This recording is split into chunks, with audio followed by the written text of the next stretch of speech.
Here's another one, Bob. This is the Bob. This is the Beltram property. They didn't want any chemicals. They used to be real thick, out 100 feet. They got wiped out. And this is the OC property right next to them. Pretty much gone there too. They both signed the petition. And I'm showing Bob where all the pollution comes into the lake from the Dominguez and Bearer properties. They hide it behind all that vegetation, but there's a canal that drains the pond, very high in bacteria.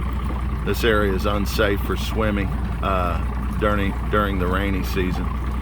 Sometimes it's only 2 months, but we've seen it go as long as 6 months with high bacteria levels for 6 months straight. Unsafe for swimming. You'd think they want to do something about it. They're on the board. You're coming up on the Bob, you're coming up on the cattails again.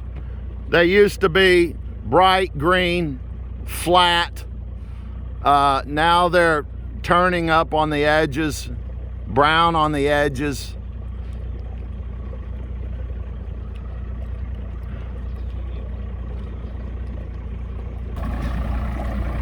Okay, hey Bob.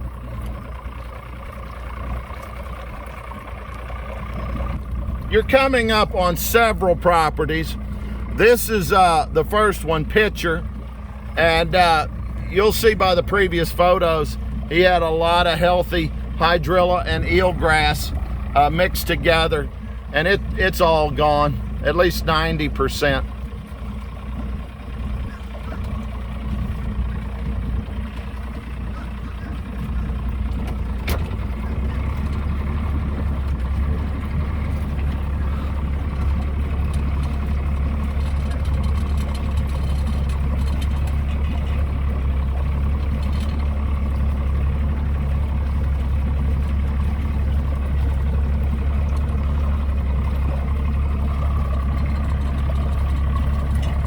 Bob, this is probably one of the main complaints. This is my property. You're going on my property now. It goes all the way up to his docks, right in between his two docks. That is all mine. His floating dock is on my property. This was all heavy green hydrilla and eelgrass.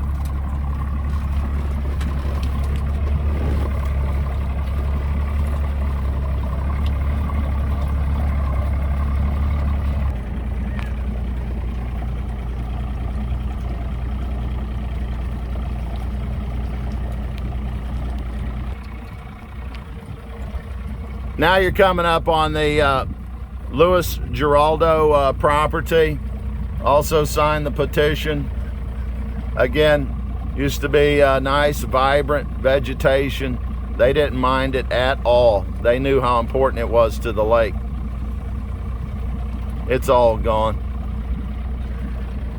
Bob's not coming up with nothing.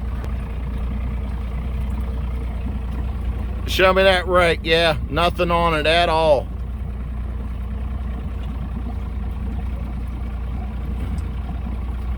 Nothing on the rake, Bob.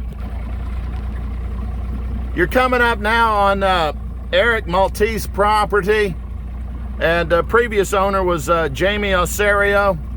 They both signed the petition, keep the chemicals off their property. Virtually 90% gone. There might be a little bit down there. Now you're coming up on the Corey Waldron property. He is violently against chemicals. Again, it used to come out probably 7,500 feet away from his shoreline. It's virtually all gone except for a little bit on the very edges.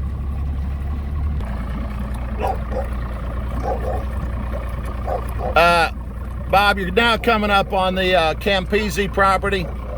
She signed the petition. Again, used to come out at least 75 feet from her shoreline. Now you're gonna have to go all the way up to her shoreline just to get a little scrap.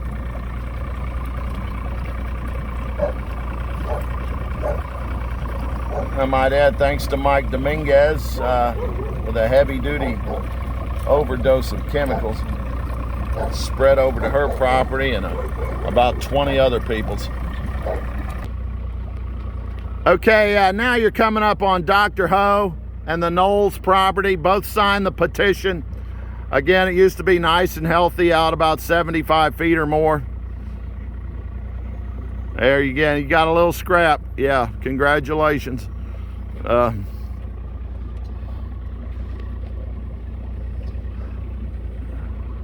Definitely, I would say at least 70–80% gone, except for the very edge of the shoreline.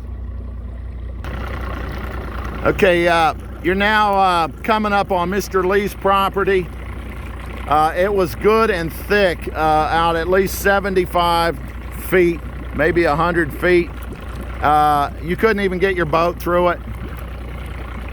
It's 90% gone. He signed the petition.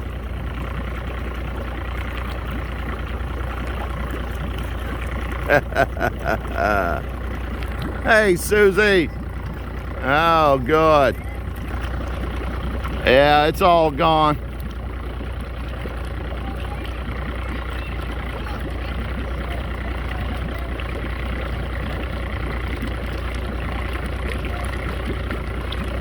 Yeah, next to the apartments, this is the Bob, this is the largest, one of the largest violations here. It was real good and thick here. So, except for the apartments, this is probably the most devastated property on the lake.